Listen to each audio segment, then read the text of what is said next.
የምዕራብ ለንደኑ ክለብ ቼልሲ የስትራስቡርጉን አሰልጣኝ ሊያም ሮሴኒየርን ለማስፈረም ከጫፍ ደርሷል። የ41 ዓመቱ ሮሴኒየር በትናንትናው ዕለት ከስትራስቡርግ ፕሬዚዳንትና ስፖርቲንግ ዳይሬክተር ጋር በመሆን ለንደን ደርሰዋል። ከቼልሲ ጋር ስለሚኖራቸው የአሰልጣኝነት ጊዜና ተያያዥ ጉዳዮች ዙሪያ ውይይት ያደርጋሉ ተብሎ ይጠበቃል። ከውይይቱ በኋላ ሮሴኒየር የቼልሲ አሰልጣኝነት ሹመት ይፋ ይደረጋል ተብሏል። ስትራስቡርግ የቀድሞውን የቦርንመዝና ወልቭስ አሰልጣኝ የነበሩትን ጋሪ ኦኒየልን አሰልጣኝ አድርገው ለመቅጠር ተቃርበዋል።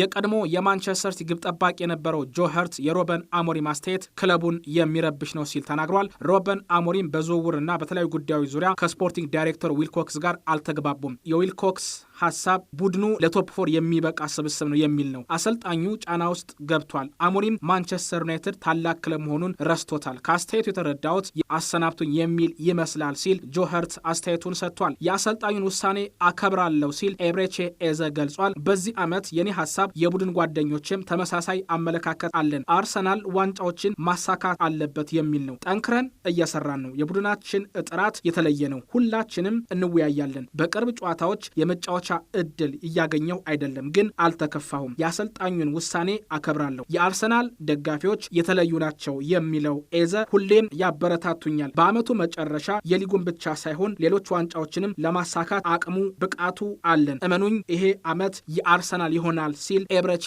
ኤዘ አስተያየቱን ሰጥቷል።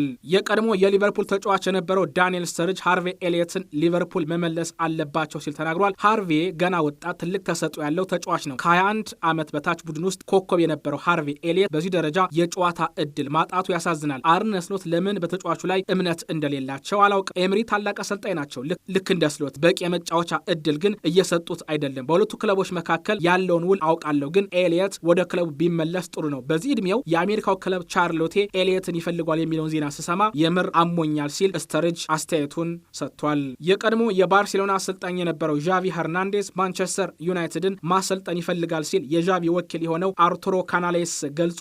ዣቪ አሁን ላይ ስራ ላይ አይገኝም። ቤተሰቦቹና ራሱ ዣቪ ሁሌም አንድ ነገርን ያስባሉ። ስፔናዊ አሰልጣኝ ወይም ደንበኛዬ ዣቪ በእንግሊዝ ፕሪሚየር ሊግ አንድን ክለብ የማሰልጠን ዓላማ አለው፣ እሱም ማንቸስተር ዩናይትድን ነው። ዣቪ የእንግሊዝ ፕሪሚየር ሊግ ጨዋታዎችን ሁሌም ይከታተላል ሲል ካናሌስ አስተያየቱን ገልጿል።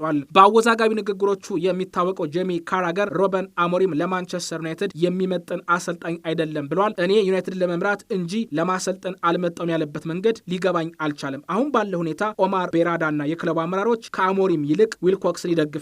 መጀመሪያም አሞሪም ወደ ዩናይትድ ሲመጣ አልተመቸኝም። አንዳንዴ የሚናገረውን አያውቅም፣ ሊጉንም የተረዳው አይመስለኝም።